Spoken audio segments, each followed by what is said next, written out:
문제는 모자랄까요? 다 하셨습니까? 감사합니다. 다 불러드릴게요.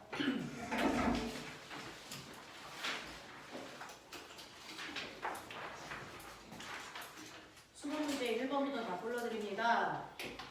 1번에 12, 2번은 25, 3번에 200, 4번에 2, 5번은 순서대로 포텐셜 에너지라고 하든지 위치 에너지라고 하든지 그 다음에 니은은 보존된다, 유지된다 이런 얘기요. 자, 6번은 200, 7번 100, 8번 20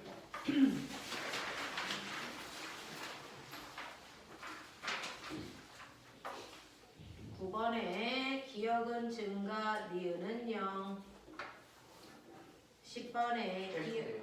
최소.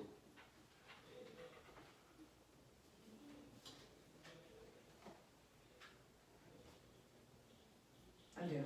0이어야 됩니다. 자, 기억은 운동 에너지, 니은은 증가. 기억은 0, 니은은 보존되지 않는다. 11번이 그래요. 12번에 2, 13번에는요. 네, 루트 2분의 3배. 이거 분모 유리화해서 2분의 루트 로스. 네, 맞아요.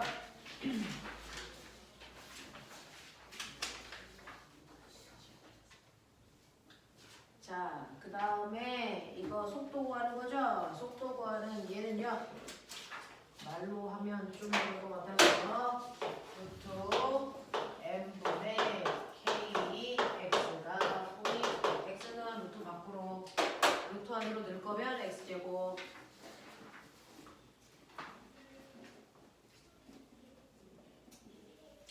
15번에 5, 16번에 2, 17번에 2, 18번에 5,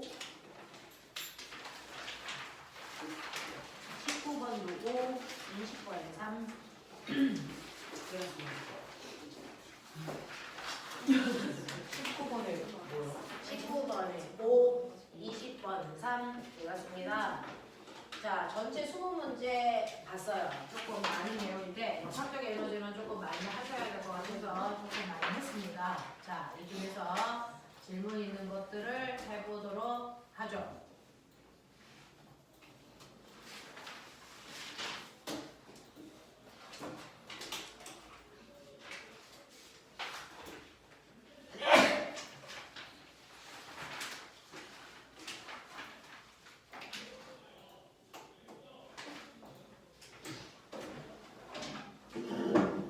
자, 일단은 마진개수 확인해 주세요.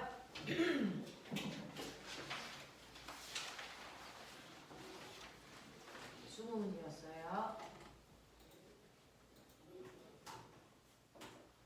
나눠. 13문제. 네. 다인. 저 4문제요. 네. 민수. 18개. 16개. 16개. 그 다음에 보건이. 19개. 네.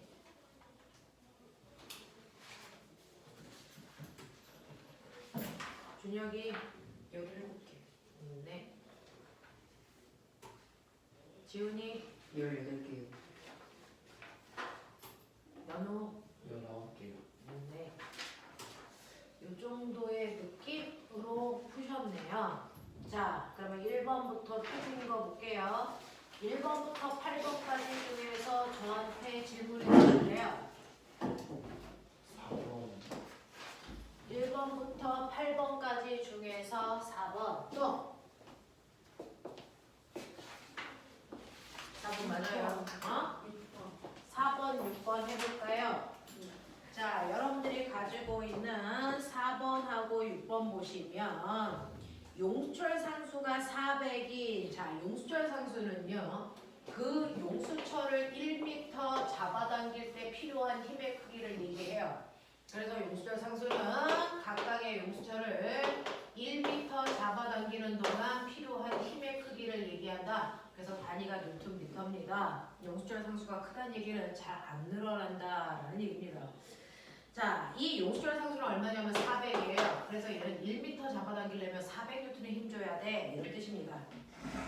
자, 용수철은 10cm 늘어났을 때 용수철의 탄성 에너지 얼마입니까? 라고 했는데 탄성 에너지 구하는 식? 일단은 식은 기억하셔야죠. 뭐예요? 2분의 1 K분의 1 KX 제곱. 마치 운동 에너지 구하는 식이랑 비슷하지요. 자, 그랬을 때 여러분들 보시면 2분의 1 곱하기 용수철 상수 400N per 미터 곱하기 거기에서 늘어난 길이가 10cm인데 이거 이렇게 넣으면 안 되는 거 알죠? 길이 단위가 미터니까 얘는 미터로 바꿔야 된다. 됐어? 단위 환산 정확하게. 그래서 얘는 0.1미터야. 단위 계산하시면 숫자도 계산하시면 얼마 나옵니까? 20N이에요. 이렇게 나오죠. 그래서 거의 제곱이에요. 아니 0.1m의 제곱이죠. 그래서 요거 있어야 되니까 0.01m 제곱이에요. 그래서 계산하면 이렇게 돼요. 그래서 얘는 6m가 줄이니까 20줄이에요. 이렇게 되는 거죠. 됐죠? 네, 그래서 0.0이니까 2주. 네, 2줄이요. 에이씨. 자, 그래서 2줄입니다. 이렇게 가시는 거죠. 자, 그 다음에 4번하고 8번 해달라고 그랬던 것 같은데 8번 볼게요. 지면에 도달하는 순간 이물체의 속력은 얼마이겠습니까? 라고 했는데 그림과 같이 지면으로부터 20m 높이에서 질량이 1kg인 물체를 밑줄 가만히 그랬어요. 가만히라는 얘기는 그 높이에서 정지야라는 뜻이잖아요. 그렇죠? 그러니까 얘는요. 바닥으로부터 20m 높이에 1kg짜리 물체가 정지되어 있다가 손을 놓았을 때 얘가 바닥에 도달해요. 자, 바닥에 도달할 때 에너지가 전환됩니다. 무슨 에너지가 무슨 에너지로 바뀌어? 가장 높은 곳에 있을 때 무슨 에너지? 위치 에너지가요. 중력만 받고 떨어지면 보존력만 받은 거잖아요. 그래서 얘는 운동 에너지로 온전히 전환된다. 그 크기는 같아야 된다. 이런 얘기입니다. 그래서 위치 에너지가 운동 에너지로 모두 다 전환되고 있어요. 라고 생각하시면 되겠네요. 자, 그러면 최고 높은 곳에서의 위치 에너지 어떻게 구하냐면 mgh로 구하고요. 이게 바닥으로 떨어졌을 때 운동 에너지는 2분의 1 mv 제곱인데 이 크기 같아 이랬어요.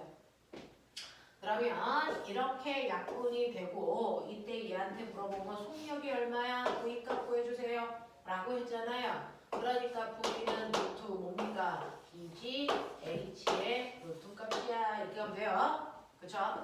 자, 그러니까 루트 2 곱하기 중력과 속도 곱하기 높이. 그래서 속력은 20이에요. 이렇게 가시면 되겠죠. 이런 느낌이에요. 알겠죠? 그 다음에 넘어가 보시면 천천히 하는데요. 틀린 건 무조건 오답부터 꼼꼼히 다 하는 것 같습니다. 9번부터 13번까지 중에서 질문해봐. 12, 13. 12, 13. 자, 12번 보시면 그림 가는 마찰이 없는 수평면에서 구슬이 EV의 속력으로 한쪽 끝이 고정되어 있는 용수철을 향해서 달려갑니다. 자, 에너지는요. 어느 순간 생길 수 없고요. 없어질 수도 없어요. 단지 에너지가 다른 형태의 에너지로 전환되는 것뿐입니다. 자, 그러니 이렇게 용수철이 지금 늘어나지 않은 상태로 이렇게 있었고요. 여기에 앞에 달려가고 있는 공이 있어요. 이 얘기예요. 그러면 이 공의 질량이 안 나왔으니까 그냥 m이라고 할게요. 이게 가라는 상황이야. 그리고 나라는 상황은요. 얘가 막 달려와서 얘를 압축하면서 밀고 가고 있는 상황인데 자, 속력이 처음에 EV였다가요. 밀고 가면서 속력이 얼마가 되는 순간 V로 줄어든 그 순간 뭐 이거예요. 이게 나라는 의미죠. 자, 이렇게 두 개의 그림이 있다. 자, 그러면 이때 나에서 구슬의 운동 에너지와 용수철 에너지의 크기는 얼마이겠습니까? 라고 하는 네, 운동 에너지와 탄성 에너지의 비율을 구해달래. 뭐 이런 느낌이잖아요. 자, 그러면 운동 에너지와 위치 에너지의 비율을 구해달라 그랬으니까 우리는 그거 해볼게요.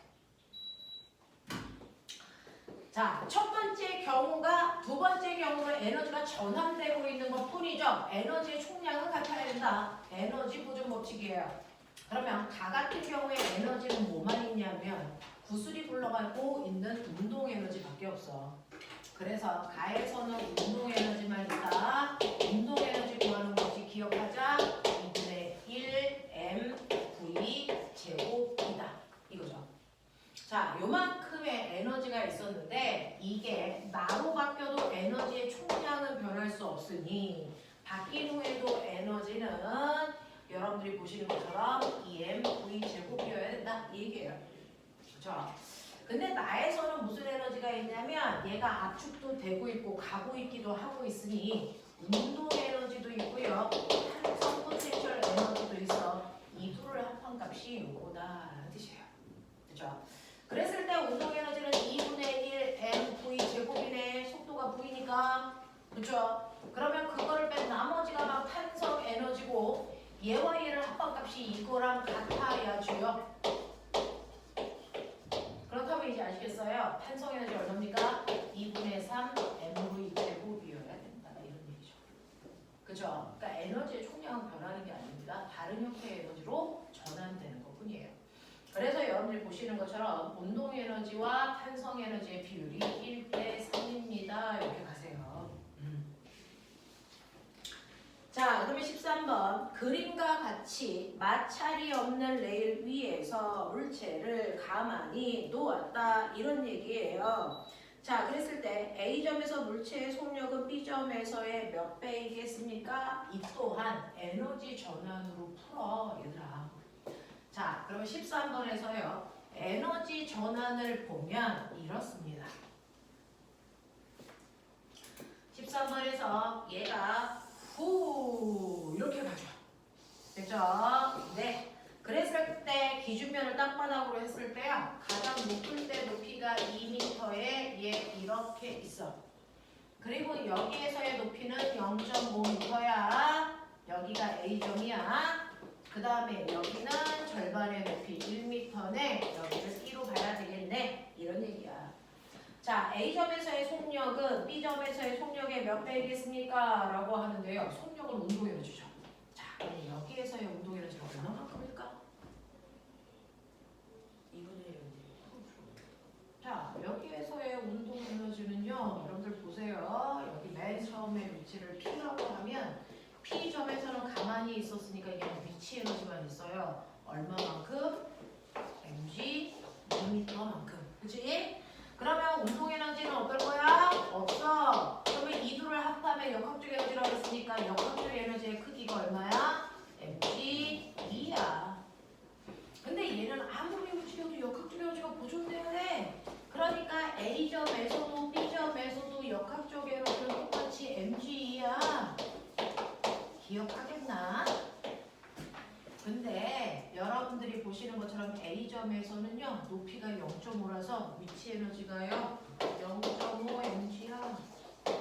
그러면 mg 2가 되려면 운동 에너지는 1.5 mg의 크기야. 이해돼? 자, B에서는 위치 에너지가요 mg 1이야. 그러면 운동 에너지도 mg 1이어야지 합이 mg 2가 되지.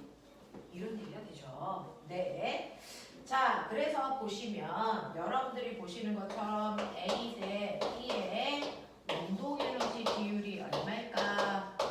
라고 하면 3대 2야. 이렇게 돼요. 자, 근데 A점에서의 운동 에너지는 사실은 2분의 1 mv A를 지나는 순간의 속력의 제곱이야. 자, B점에서의 운동 에너지는 사실은 B점을 지나는 순간의 속력의 제곱값으로 구한 건데 이거의 비율은 2분의 1m, 2분의 1m 약분했으니까 사실은 운동 에너지 비율은 그 지점에서의 각각의 속력의 제곱 비율이었겠지. 그렇죠? 그래서 여러분들이 구한 3대 2라고 하는 이거는요. 사실은 A 지점에서의 속력의 제곱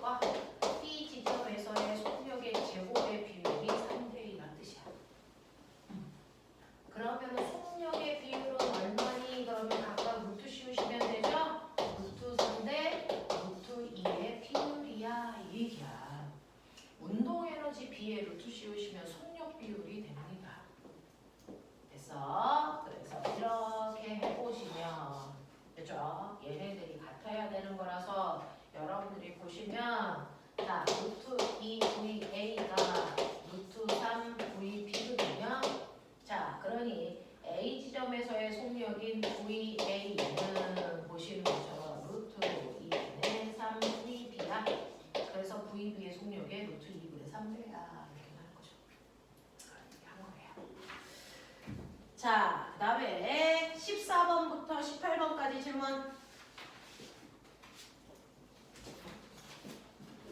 해야 돼. 질문. 16번. 자, 그림과 같이 지면으로부터 높이 h인 곳에서 물체를 가만히 놓을 때 높이가 3분의 h인 곳을 지날 때 속력이 VA와 지면에 닿기 직전의 속도 VB가 얼마니? 라고 하는 속력 비율이에요. 같은 유형이죠. 됐죠? 여러분들이 보시면 유형이 비슷하네 라는 생각을 할 수 있을 거야. 많이 풀어보면 이제 그런 게 느껴져. 조금 많이 풀어봐야 돼요. 물리가 좀 그렇습니다. 그래서 여러분들 보시면 똑같은 걸 묻더라도 방법을 다르게 했어요.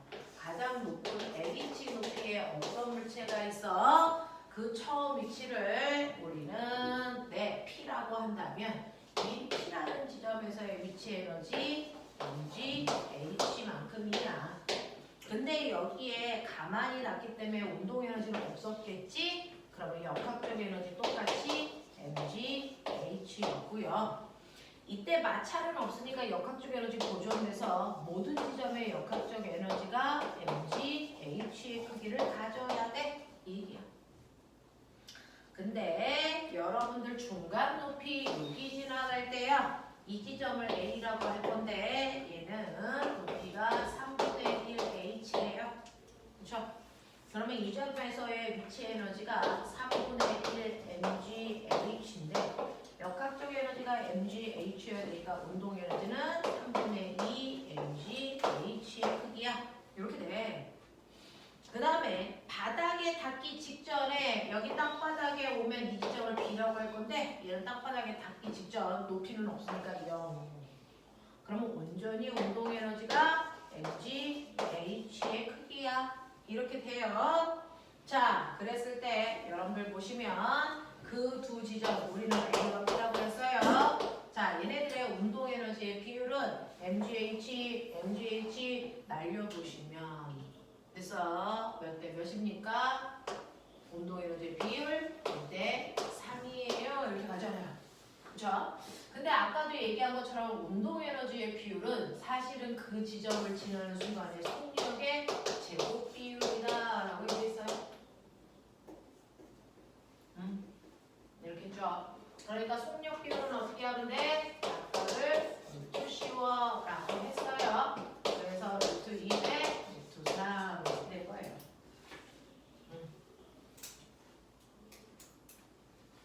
넘어가 볼게요. 마지막 19, 20번 중에서 뭐 할까요? 그렇죠. 그림과 같이 질량이 m인 나무 토막이 높이 h인 마찰이 없는 빗면 위에서 미끄러져 내려가 수평면 위에서 2m 이동한 후에 정지하였다. 수평면에서 바닥과 나무 토막 사이에 마찰이 있대요.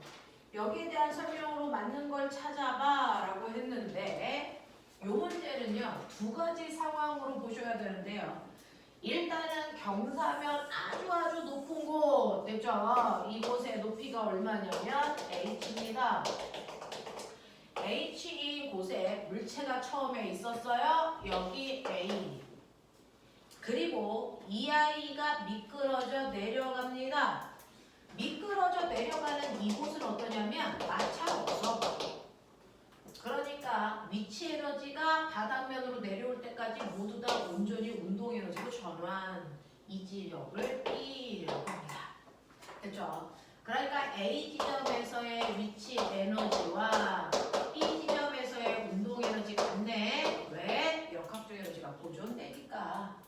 그래서 A점에서의 위치 에너지 mgH가 B점에서의 운동 에너지 2분의 1 mv제곱이랑 같다고 봐야지. 이런 얘기야. 자, 그러면 이 운동 에너지를 가지고 쭉 가면 돼. 마찰이 없으면. 근데 여기 마찰이 있잖아. 자, 마찰이 있는 곳을 물체가 끌려가면 뭐가 발생할까? 열 에너지가 생기는데 그 생긴 열 에너지는 무슨 에너지가 전환될까? 가지고 있던 운동 에너지가. 됐어. 열 에너지로 막 바뀌면서 똥꼬가 뜨거워지고 있죠. 언제까지 갈 수 있어? 여기 있는 운동 에너지가 모두 다 무슨 에너지로? 열 에너지로 전환되는 그 순간까지만 갈 수 있어. 자, 그러면 이때 간거리가 얼마야? 2m야. 이렇게 됐어요. 그리고 나서 정지됐네. 이런 얘기죠. 되겠죠? 자, 그러면 이때 열 에너지가 발생했다는 건 물체와 바닥 사이에 마찰이 있어서 마찰이 한일만큼 열 에너지가 발생했다. 이 얘기거든요. 그래서 이때 마찰력은 모르니까 F 이동한 거리는 2 이게 마찰이 아니에요. 그래서 네, 요만큼이 열 에너지가 된 거네. 이런 얘기예요. 자, 그러면 이때 나무 토막이 빗면을 내려와 수평면에 도달하는 순간 운동 에너지 mgh 같은 크기. 수평면에 도달한 후에 발생한 열 에너지 같은 크기 mgh 맞습니까? 이런 얘기. 이 나무 토막을 높이 2h 높이에서 미끄러지게 한다면 나무 토막에서의 자 수평 이동할 수 있는 거리는 얼마야? 자, 얘를 2배 높은 곳으로 갈게. 2배 높은 곳으로 가면요. 위치 에너지가 EMGH. 그러면 바닥으로 내려왔을 때 운동 에너지도 EMGH만큼의 크기. 발생하는 열 에너지도 EMGH만큼의 크기. 맞아요. 그러니까 열 에너지가요. 보시는 것처럼 EMGH만큼 발생할 건데 이때요. 물체와 바닥 사이의 마찰력은요. 변할까 안 변할까?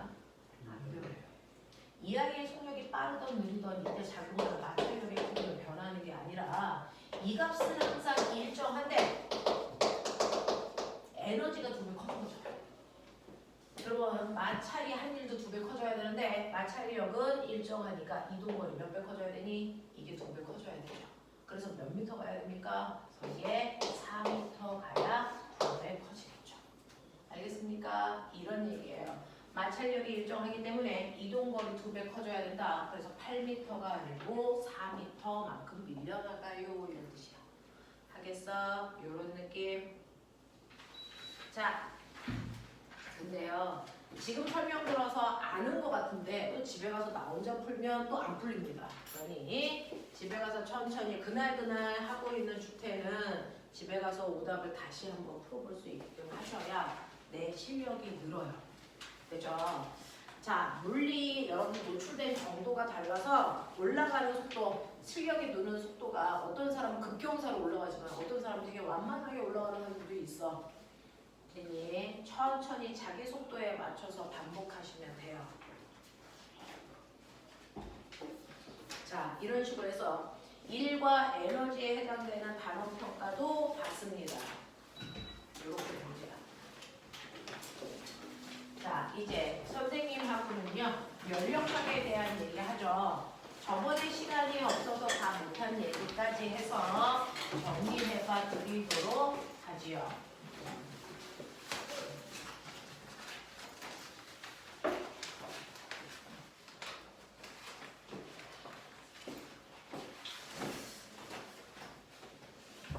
지난 시간에 연력학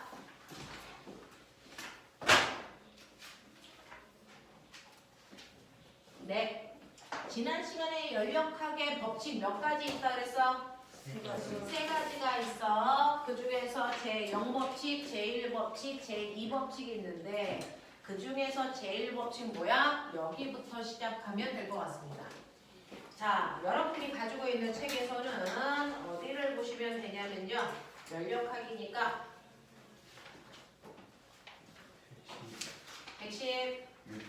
116페이지 됐죠? 네.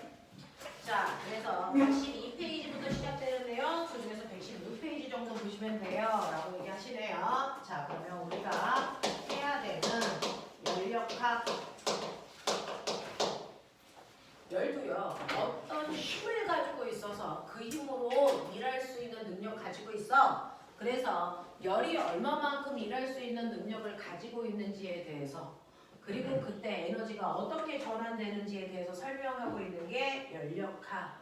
그래서 그때 나타나는 규칙성을 설명한 게 연력학 법칙 이거예요. 자, 오빠들이 과거 면접 보고 있어요. 이제 다음 주면 거의 다 끝납니다. 자, 언니 오빠들이 면접 보러 가서 묻는 문제는요. 선행에 대한 질문도 하지만 중학교 내용 질문들을 기본적으로 해요. 그래서 중학교 내용도 대답 못하는데 막 고등학교 내용 대답한다고 해서 좋은 점수를 받을 수가 없거든요. 언니 오빠들이 받았던 내용 중에 우리와 연결된 부분들 어떤 질문 받았냐면요. 실제로요. 열역학 법칙 중에서 온도와 열의 차이를 설명해라. 온도는 뭐고 열은 뭐야? 각각 설명해봐. 이렇게 얘기했어요. 자, 온도와 열 같은 말 다른 말? 이게 다른 말. 됐어요. 온도가 뭐고 열이 뭐니? 이렇게 물어봅니다. 자, 온도 뭐라고 설명하니? 온도요. 뭐라고 했어야 그 누나가 붙을까요? 온도, 물체, 차고, 뜨거운 정도를 물로 맞아요. 숫자로 표현한 값 이게 온도다. 알겠습니까? 네, 이게 온도예요. 물체의 차고 뜨거운 정도를 수치로 표현한 값을 우리는 온도라고 표현한다. 그러면 열은 뭐니? 라고 하는 이 열은 축약된 얘기예요. 언어예요. 사실은 원래 이름이 뭘까요? 열은 열 에너지. 이거 중학교 때 똑같은 의미를 다른 말로 표현했죠? 열 에너지를 중학교 1학년 때, 아니 2학년 때 뭐라고 할까요? 이거 열화입니다. 그래서 우리가 맨날 얘기하는 열이라고 하는 거 열량 얘기하는 뜻이고요. 그 열량이 바로 열 에너지라는 겁니다. 자, 열이 뭐니? 열량이 뭐야? 얘기해봐, 열량. 고온의 물질에서 저온의 물질 쪽으로 됐어? 네, 스스로 이동한 에너지. 그게 바로 이 열 에너지예요. 됐니? 고온의 물체에서 저온의 물체 쪽으로 스스로 이동한 에너지, 그리고 이걸 열 에너지라고 해. 이 얘기입니다. 그래서 고온의 물질에서 저온의 물질 쪽으로 스스로 이동한 에너지를 우리는 열 에너지라고 부를 거야. 그걸 열량이라고 할 거야. 이렇게 한 거거든요. 됐죠? 이게 바로 온도와 열의 정의입니다. 정확하게 머릿속에 집어넣으시면 되겠죠. 이거에 대한 얘기를 우리는 계속 할 거고요. 이것과 관련된 것들 중에서요. 우리가 입자가 열 받으면 어떻게 돼? 배웠죠? 중학교 2학년 때 배웠던 보일-샤를 법칙도 그것과 같은 맥락이고요. 그 다음에 중학교 2학년에서 배우는 열팽창도 같은 맥락이에요. 됐죠? 자, 이렇게 물체가 열을 받으면 물체의 운동 속도가 뭐해지니? 활발해지면 입자와 입자 사이의 거리가 멀어지면 됐어? 네. 길이나 부피가 뭐해지니? 커져. 그걸 우리 뭐라 그러니? 열팽창 이렇게 하는 거죠. 됐죠? 열이 입자의 운동을 활발하게 하는 성질을 가지고 있어요 라고 하는 거죠. 자, 그러면 이렇게 해서 부피가 쉽게 늘어날 수 있는 건 무슨 상태? 기체 상태. 여러분들이 기억해야지. 기체의 부피 변화. 자, 기체의 부피를 변화시키는 원인 중학교 2학년 때, 1학년 때 배웠어. 기체의 부피를 뭐 때문에 변해요? 첫 번째, 압력 때문에 바뀌어요. 두 번째, 온도 때문에 바뀌어요. 이거죠. 그래서 기체의 변화, 부피의 변화를 일으키는 첫 번째 원인은 압력 때문이래요. 그럼 꼬맹아, 압력이 커지면 부피는 뭐해지니? 작아지는 무슨 관계? 반비례 관계가 있다고 누가 얘기했니? 누가 얘기했다 이거? 네, 그래서 과학자의 이름은 배우지 않지만 내용은 배웠잖아요. 이 얘기한 사람이 보일이에요. 그래서 보일의 법칙. 자, 보일의 법칙에 해당되는 대표적인 예는 뭐 있을까요? 압력이 커지면 부피가 작아져. 압력이 작아지면 부피 열나 커져. 이거의 대표적인 예. 뭐 있을까요? 풍선이 위로 올라가면 터져요. 맞아요. 풍선이요. 하늘 위로 올라갈수록 압력이 뭐해져요? 공기 압력이 줄어드니까 풍선이 점점 뭐하다가 커지다가 터지는 거죠. 물속의 공기방울이요. 점점 수면 위로 올라올수록 공기방울의 부피가 뭐해집니까? 커져요. 여러분들이 비행기 타고요 올라가고 있는 동안 이륙하고 있는 동안 여러분들 손에 들고 있는 과자 봉지는 어때야 됩니까? 점점 빵빵해집니다. 되겠어요? 네, 이렇게 되는 거죠. 자, 이런 것들이 일어나고요. 그 다음에 두 번째, 부피를 변화시키는 원인 중에 뭐가 있다고요? 온도가 있어요. 온도가 높아지면 기체의 부피 뭐한다? 늘어난다. 무슨 관계다? 비례 관계다. 누가 얘기했니? 그렇죠. 그래서 우리는 이걸 샤를 법칙 이렇게 얘기합니다. 됐죠? 그러면 온도가 높아져서 부피가 커지는 대표적인 예 들어봐. 찌그러진 탁구공을 뜨거운 물속에 집어넣었더니 됐어. 탁구공이 펴져요. 알겠습니까? 이게 샤를의 법칙이겠죠. 그러면 보일의 법칙은 반비례하니까요. 압력과 부피를 그래프를 그리면 반비례 형태가 나오는데 이때 이 그래프 위에 어떤 지점을 잡더라도 이때 압력과 부피를 곱한다. 어떤 점을 잡더라도 압력과 부피를 곱한 값은 어때야 된다? 같아야 된다. 그래서 압력과 부피를 곱한 값은 항상 일정한 상수값을 가져요. 이 얘기죠. 이게 보일의 법칙이에요. 그 다음에 샤를의 법칙은요. 여러분들 알고 있는 섭씨 온도가 아니고 절대 온도로 그리면 절대 온도와 기체의 부피는 정비례 관계를 가져. 그러니까 이 그래프의 기울기는 항상 일정해. 그러니까 절대 온도분의 부피는 또 다른 상수값을 가져. 이 뜻입니다. 맞죠? 그러면 둘 다 일정한 상수값을 갖는데 이 상수와 이 상수가 항상 똑같나? 아니죠.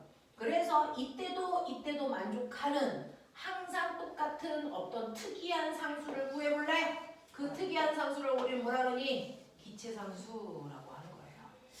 그러면 이 특이한 상수, 이 둘을 동시에 만족하는 상수, 그 상수는요. 온도와 부피는 비례하고 압력과 부피는 반비례하는 이 관계를 동시에 만족하는 특이한 상수를 난 찾아볼 거야. 이 상수를 나는 기체 상수라고 할 거야.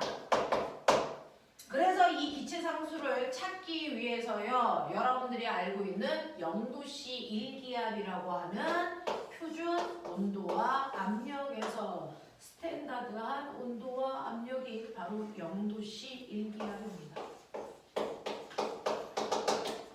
자, 너네 배웠어요. 0도씨 1기압에 기체 1몰개만큼을 집어넣으면 기체가 차지하는 부피가 얼마여야 된다? 22.4L여야 된다. 이게 표준 상태거든요. 그러면 이 표준 상태에 해당되는 값들을 여기다가 집어넣을 건데요. 라지 T는 무슨 온도? 그러면 섭씨 온도 0도니까 절대 온도는 몇 도? 273K. 됐어. 그래서 273 켈빈분에 자, P가 뭐라고? 압력. 자, 1기압은 MKS 표준 단위 맞아 틀려? 틀려. 알겠어? 우리가 얘기하는 지구의 평균 기압을 1기압, 대기압 이렇게 표현합니다.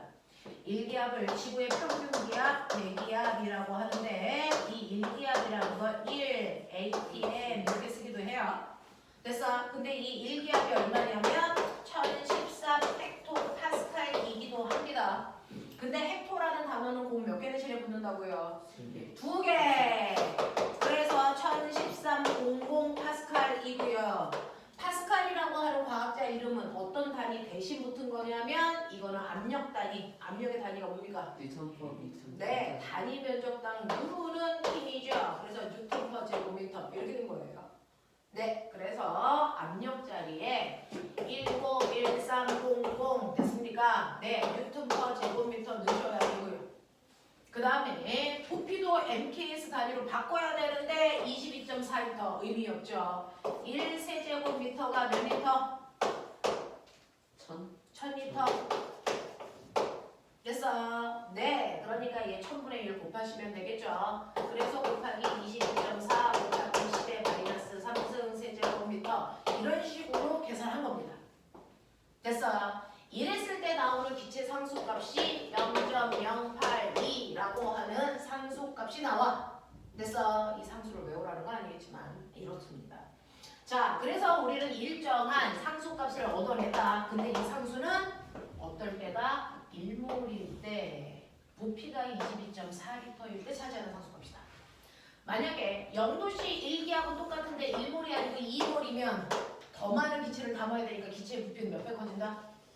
2배 커져. 기체의 부피가 2배 커지면 상수값도 몇 배 커지니? 2배 커지지. 맞죠? 만약에 몰수가 2몰이 아니고 3몰이면 그 기체들이 차지하는 부피도 몇 배 커져야 돼? 3배. 그러니까 부피가 3배 커지면 상수도 3배 커져야 되겠지? 만약에 기체가 1몰도 2몰도 3몰도 아닌 n몰이라면 부피도 몇 배 커져야 되니? n배 커지니까 상수도 몇 배 커져야 되니? n배 커져. 몰수에 비례해서 상수값 커져요 이 뜻입니다. 됐죠? 자, 그래서 우리는 이런 것들을 생각해냈는데요. 됐죠? 이건 여러분들 중학교 때 배웠던 보일샤를 법칙 합체한 식이야. 됐어? 보일샤를 법칙을 합체한 이 식을 우리는 이상기체 방정식 이렇게 할 건데 그 중에서 분수로 쓰는 거 귀찮아. 그래서 분수 없이 얘 넘기면 뭐 나오니? P분위는 RT라고 하는 엄청난 공식을 중학교 1학년 커리로 만들었습니다. 자, 이 PV는 nRT라고 하는 이거를 기체일 때 성립하는 기체 방정식 또는 이상기체 방정식 이렇게 표현해요. 됐죠? 그래서 기체들이 가지고 있는 물리량을 계산할 때 이제 씁니다. 이상기체 상태 방정식. 그래서 그랬을 때 얘네들의 각각 의미가 뭔지 보셔야 되겠죠. 그래서 이렇게 되더라. 이거 찾아냈습니다. 자, 그래서 이런 기체들의 속성까지도 우리가 알아냈더라. 그럼 이거 가지고 연력학을 내가 설명할 거고요. 이젠 연력학을 설명하는 모든 자료들을 머릿속에 다 넣으셨습니다. 자, 그러면 이걸 통해서 열이 어떤 일을 하고 있는지를 규칙성을 설명하는 게 연력학인데 연력학에는 세 가지 법칙이 있어요. 이랬어요. 연력학 법칙 중에 첫 번째 법칙이 제일 쓸데없는 연력학 제형 법칙. 자, 얘는 그냥 연력학 제형 법칙인데 나는 머릿속에 어떻게 넣냐면 이거를 열평형을 설명하는 법칙이야. 저는 머릿속에 이렇게 넣었어요. 그래서 열평형 법칙. 자, 그런 단어 없는데 제가 그냥 만들어서 쓴 거예요. 연력학 평형을 나타내는 법칙이구나. 자, 그랬을 때 내용은 뭐야? A와 B의 온도를 재보니까 같네? B와 C의 온도를 재보니까 이것도 같네? 그러면 내릴 수 있는 결론 따라서 A와 C의 온도는 같아. 그래서 굳이 재보지 않아도 되죠. 3단 넘버 이겁니다. 그죠? 이걸 설명한 게 연력학 제0법칙이고요. 자, 두 번째 법칙 연력학 제1법칙. 연력학 제1법칙이 엄청 어렵습니다. 이건 앞에서 했던 에너지는 절대로 늘어나지도 줄지도 않아. 에너지는 보존되는 거야. 에너지 보존 법칙. 이거 설명하는 겁니다. 됐죠? 자, 그런가 하면 연력학 제2법칙이라고 하는 거 바로 요거 설명합니다. 열은 항상 고온의 물질에서 저온의 물질 쪽으로만 열이 가죠. 고온의 물질에서 저온의 물질 쪽으로 열이 이동하죠. 열이 거꾸로 갈 수 있니 없니? 없어요. 그래서 열은 항상 뜨거운 데서 차가운 쪽으로만 흘러 라고 하는 열 이동을 설명하는 법칙 요거예요. 자, 요것들에 대해서 하나하나 배울 건데 그 중에서 연력학 제0법칙은 배울 필요 없어서 얘는 제외. 우리는 제1법칙과 제2법칙을 하자. 라는 얘기입니다.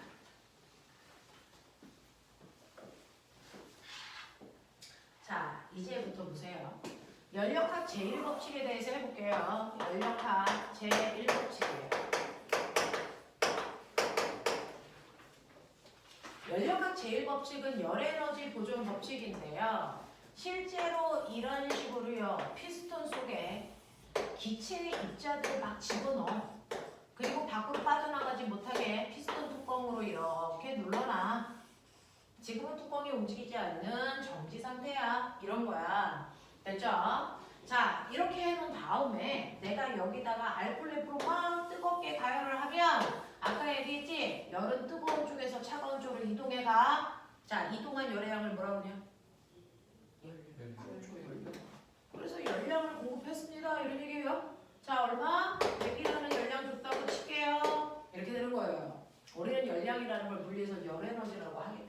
많이 줄습니다.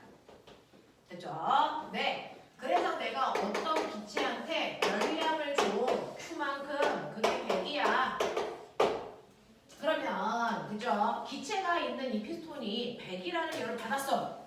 그러면 그 열 중에 일부는요 당연히 열을 받은 기체의 됐어. 온도를 높여. 기체의 온도가 높아지면 운동이 뭐해져? 활발해져. 운동이 활발하니까 기체의 운동 에너지가 뭐하니? 운동이 활발하다는 얘기는 기체의 운동 에너지가 뭐였다는 거야?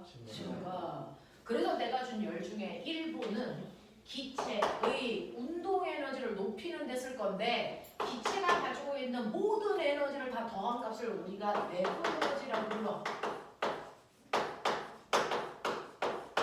이거를 변화시키는 데 쓸 건데 이 기체들은요 이상기체니까요 기체는 운동 에너지밖에 없어요. 그래서 우리가 내부 에너지라고 얘기하지만 사실은 이거는 기체의 운동 에너지를 얘기하는 거예요. 기체의 운동 에너지를 변화시키는 데 쓰는 건데 그래서 기체가 뜨거워져서 활발하게 막 움직이는 데 쓴 건데 100 중에서 얼마 썼어? 60만 운동 에너지 증가하는 데 썼어. 그럼 40이라는 에너지는 없어진 거야? 절대 에너지는 없어지지 않는다고 했죠. 그게 에너지 보존 법칙이잖아요. 에너지는 절대 없어지지 않습니다. 그럼 40은 어디 갔어요? 어디 있는지 찾아보세요.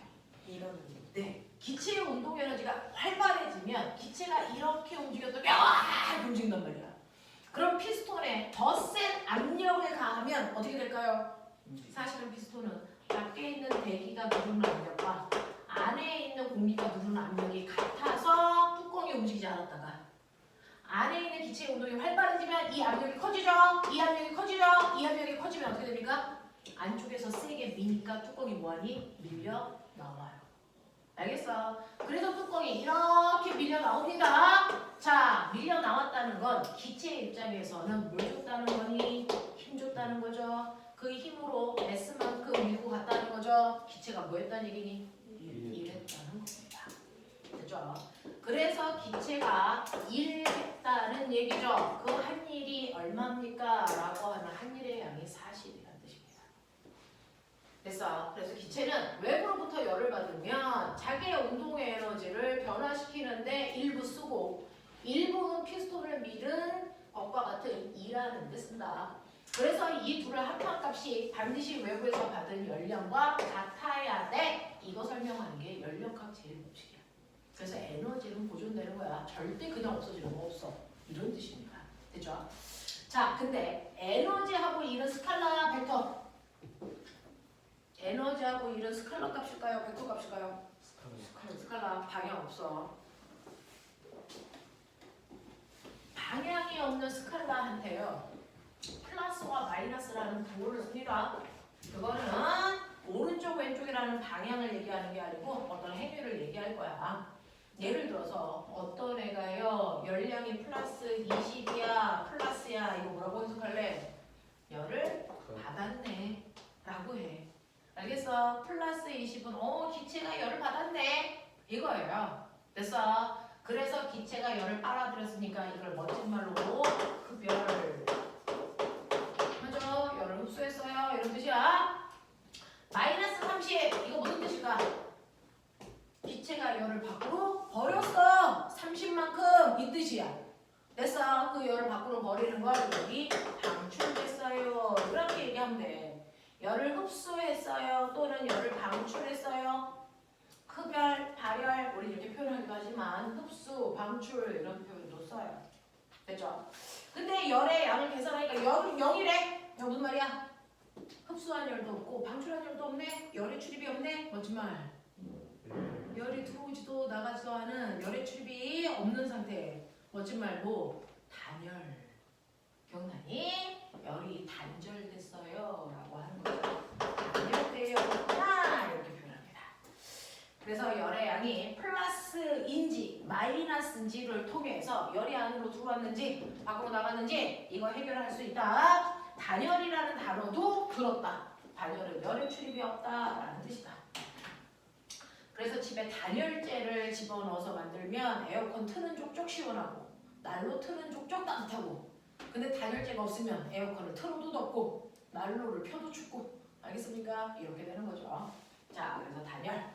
여러분들 단열된 제품 못 써요?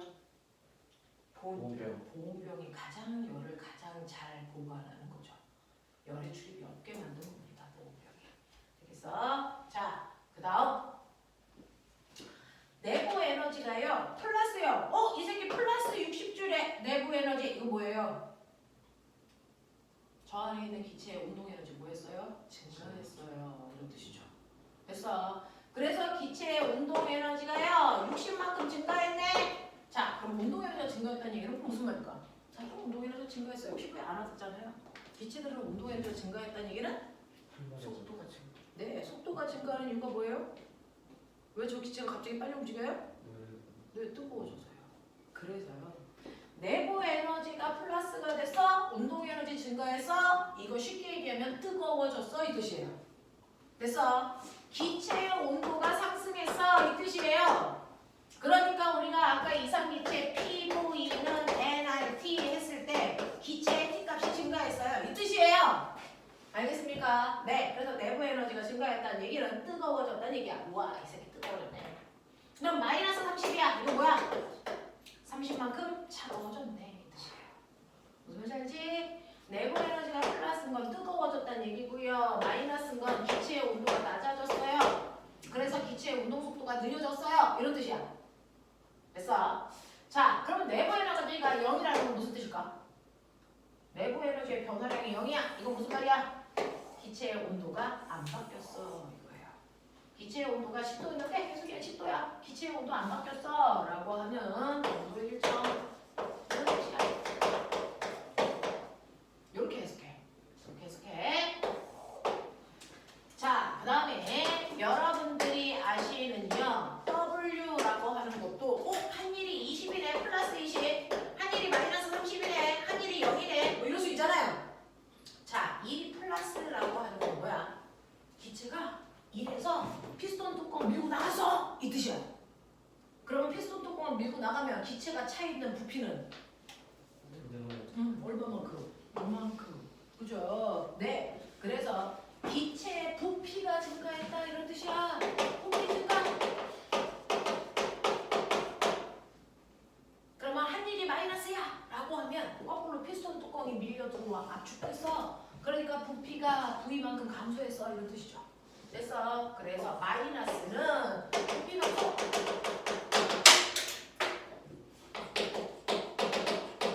이 뜻이야.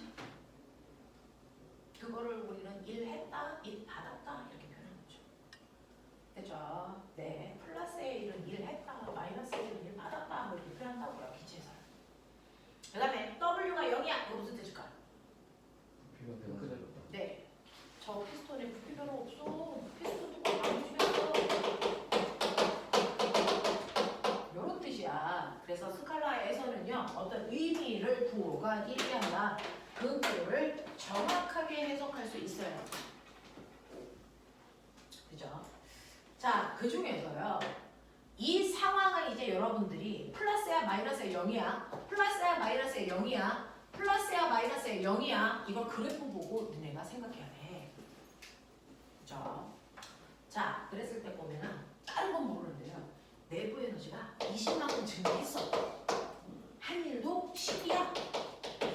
그럼 얘는 열 흡수했겠니? 방출했겠냐? 없어. 왜냐면 요거 두개 더한 값이 얘랑 같아야 되잖아. 그래서 플러스 20, 플러스 10, 이거 플러스 30이네. 이거 플러스네. 열 흡수야. 얘가 30만큼 이렇게 얘기해야 돼. 되겠지? 자, 요거 플러스 20인데요. 이거 마이너스 40이야. 이거 뭐야? 마이너스 20이죠. 그러면 얘는 열을 얼마만큼? 20만큼 마이너스니까 뭐 했다는 거야? 이런 뜻이야. 됐지? 자, 이거 20이야. 플러스. 근데 이거 0이야. 얘 얼마야? 20. 네. 이거 플러스 20. 그러니까 이 열을 흡수했는데 20만큼 흡수해서 그러면 흡수한 열의 양은 모두 다 내부 에너지를 변화시키는데 다 썼어. 일한 건 없어. 이런 뜻이야. 맞아? 하겠어? 하겠어? 이런 느낌으로 해석해야 돼. 됐죠? 그래서 이런 식으로요. 여러분들이 내부 에너지라고 하는 거, 그 다음에 한 일, 이런 것들이 연력학이랑 어떻게 연결되는지 보셔야 됩니다. 되겠죠? 자, 그러면 이런 식으로요. 우리가 연력학에서의 얘네 변화들을 얘기할 건데 이거를 물리니까 물리에서 제일 좋아하는 게 뭘까? 그래프. 됐죠? 자, 그러면 그 그래프에 대해서 하기 전에 124페이지 잠깐 봐. 그냥 느껴봐. 아무것도 안 했어. 그냥 느끼기만 해봐. 124페이지에 1번, 2번, 3번 그래서 요 세 개만. 아무것도 안 했어요. 지금부터는 선생님 125페이지에 6번부터 11번까지 푸는 과정을 설명할 건데 그 전에 개념은 1, 2, 3번이야. 해봐.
에너지가 동일한 두 개의 밀폐된 용기 속에 가는 평균 속력이 V인 이상기체가 들어있고 나는 평균 속력이 2배 큰 2V의 이상기체가 들어있다는 얘기는 속력이 2배니까 운동 에너지 몇 배?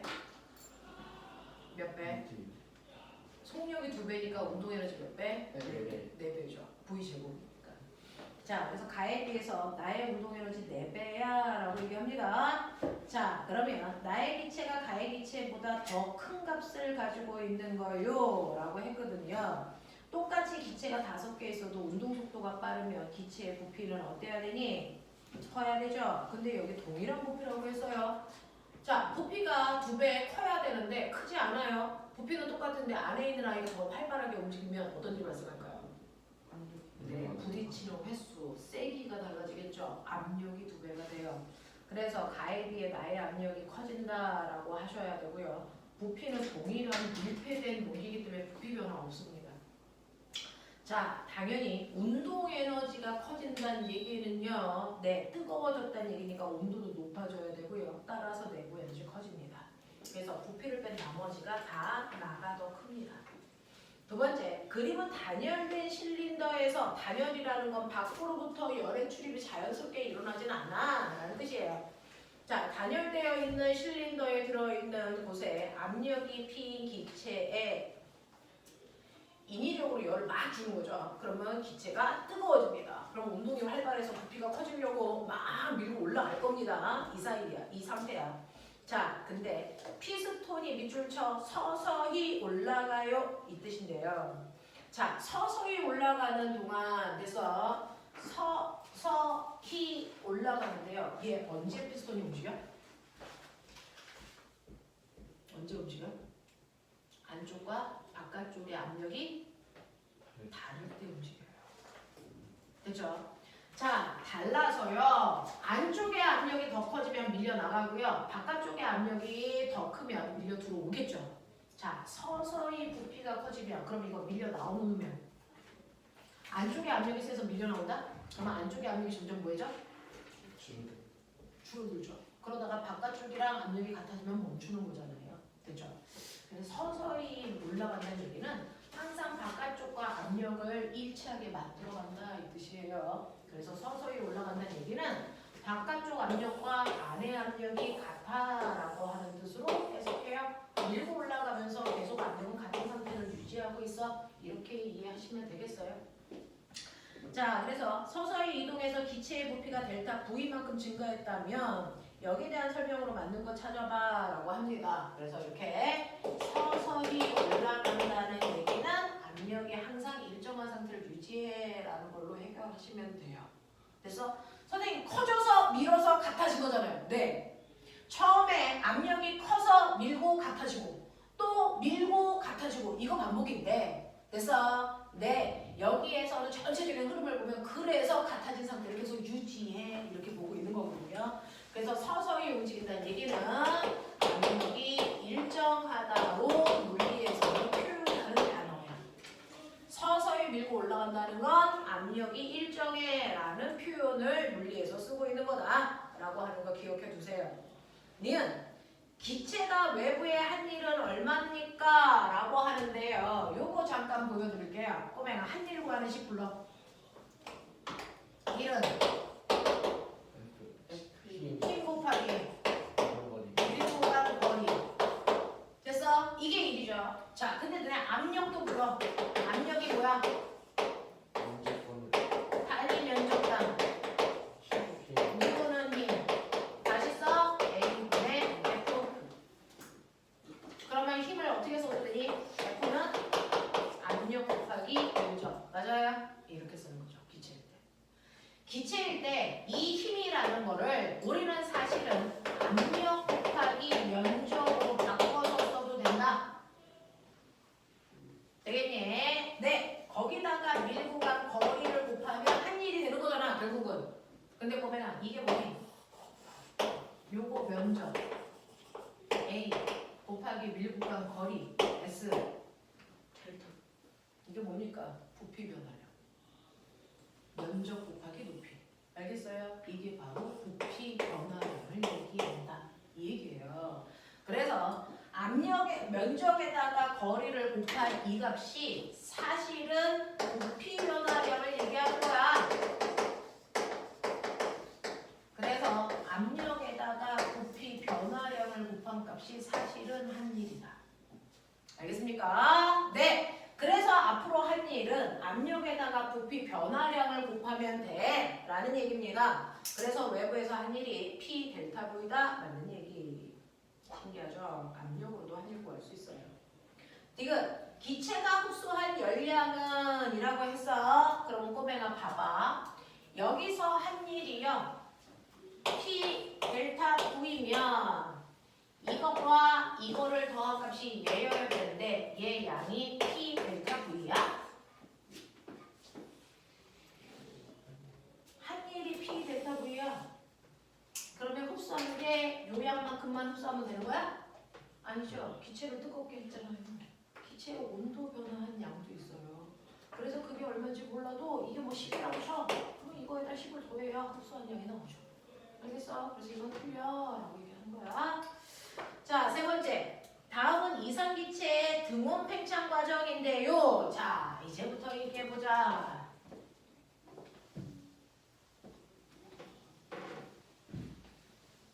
카르노라는 아저씨가요. 칙칙폭폭을 설명합니다.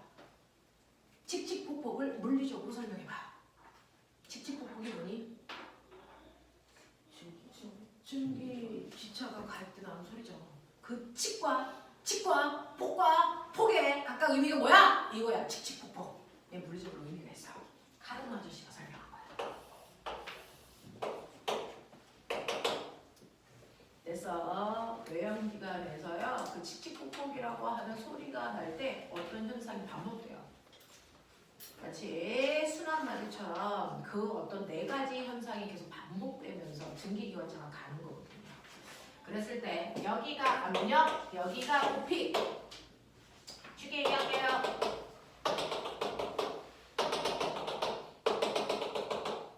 여기 부피 1, 여기 부피 2, 여기 압력 1, 여기 압력 2. 요때 일 때를 A점, 요거 B점, 요거 C점, 요거 D점.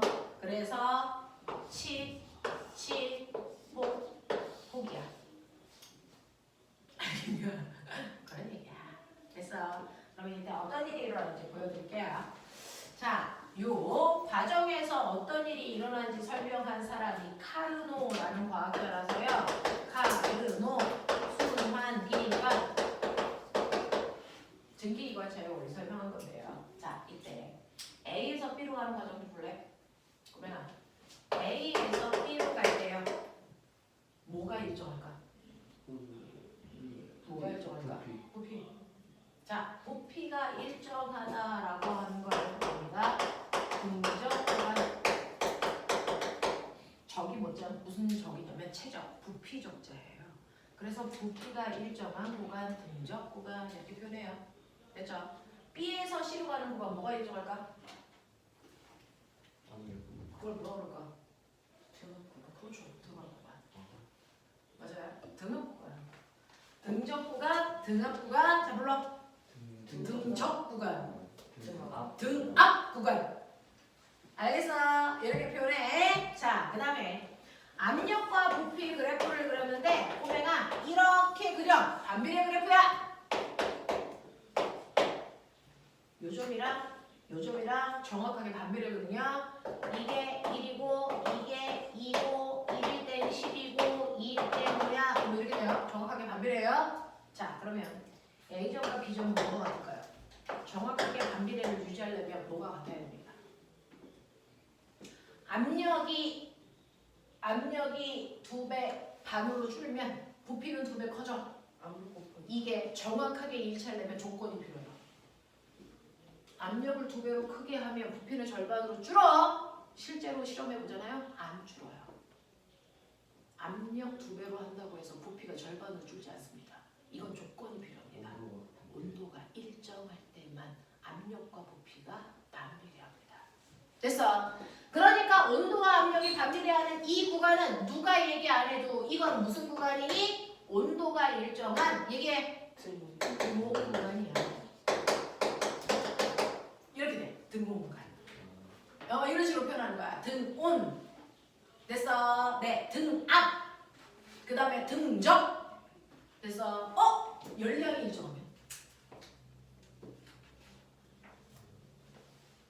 이거 뭐예요? 라고 하면 열량이 일정하다는 얘기는 뭐야? 열의 출입이 없다는 거죠. 단열구간 이렇게 됐죠? 이렇게 표현합니다. 자, 그래서 각각을 표현하는 단어가 A, B, A에서 B로 가는 구간은 등적 구간이다. 뭐 이런 얘기입니다. 됐죠? 네, 등적, 등압, 단열 뭐 이런 것들 기억해 두셔야 됩니다. 네, 이런 식으로 표현할 수 있는 언어가 있어요. 그래서 거기에 보시면 등호 팽창, 온도는 일정한데 부피가 커져 A에서 B로 가는 과정이에요. 온도는 일정한데 등호 팽창이라고 그러죠. 부피가 커지는 과정, A에서 B로 가는 이 과정을 우리가 등호 팽창이라고 했네요. 여기서는. 자, 그러면 이때 팽창이니까 기체가 외부에 하는 일은 0이니? 라고 해서 팽창은 뭐냐? 피손을 밀고 나와야죠. 그러면 한 일 있어 없어?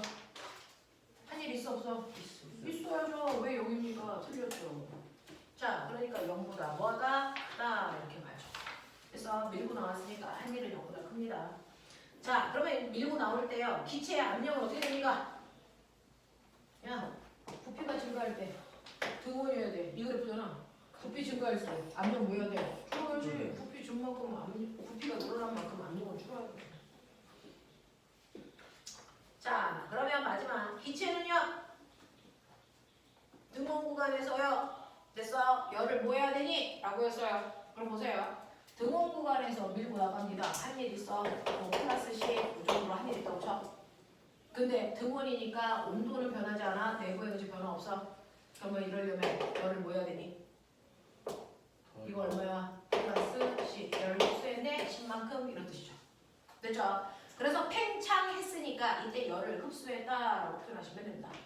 알겠냐? 이런 식으로 가요. 그죠? 쉽지 않은 내용입니다. 자, 10분만 끊었다가 됐어. 네, 그 연결할게요. 지금 40분이요. 50분에 할게요. 10분만 끊었다 가죠.